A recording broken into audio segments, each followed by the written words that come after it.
I was sexually abused when I was 5. Then my brother went to prison when I was 8. So for me, this was hard to grow up in a small town without many friends, feeling abused already from the sexual abuse that I faced, and just feeling disconnected in general from my family and from my friends and the world. It made me very defensive. It made me want to get as big and as strong and as fast as possible and successful as possible. Because the more I achieved, the more I felt like a worthy man. The bigger I got, the stronger I got, the more I felt like no one could ever hurt me again. And this darkness that I was feeling from all the pain and disconnection as a child, I put it into sports and said, I'm going to master this and I'm going to be the best that I can be. Now it drove me to be great at my sports. I was a 2-sport All-American, I was All-State in multiple sports, I played professional football. Goes in his house, and he's wide open down the middle. Lewis House turns the Jets on, and Lewis House takes it to the house. Touchdown house. But it left me with this deep sense of unfulfillment and darkness inside because I was doing it all for the wrong reasons. And this is where more pain and disconnection was created. I would achieve at the highest levels, feeling smaller and smaller inside. And I started to get really nasty and aggressive in a lot of instances.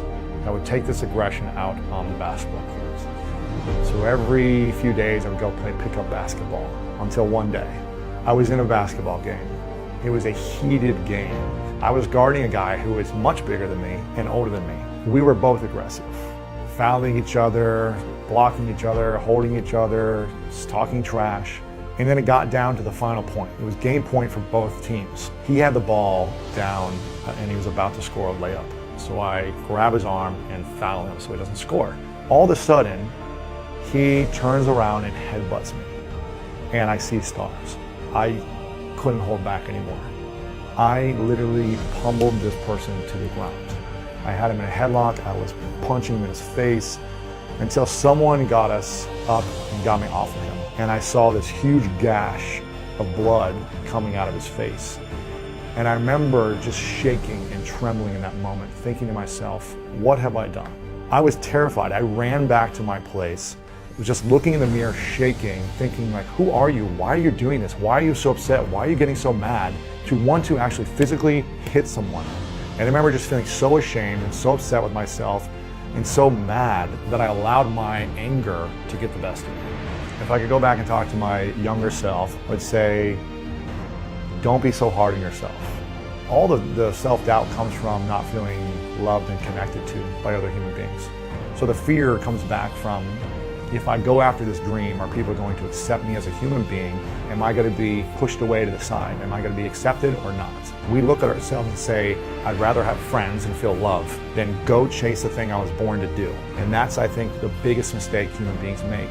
I'd rather have 0 friends and chase what I love than live an average life and have all the friends in the world. Or would I rather say, you know what, I went for it, I was fully used up as a human being, I chased everything my heart desired. Whether I achieved it or not, at least I went for it. That's what I want to be like. Focus on letting go of the things that hold you back. Focus on letting go of the mindset that holds you back, on the stories you tell yourself that hold you back, on the people that hold you back, on the experiences you've had that hold you back. Let them go and start focusing on what's going to move you forward towards that dream you have inside of yourself. The dream will guide your direction. It will put you on the right path.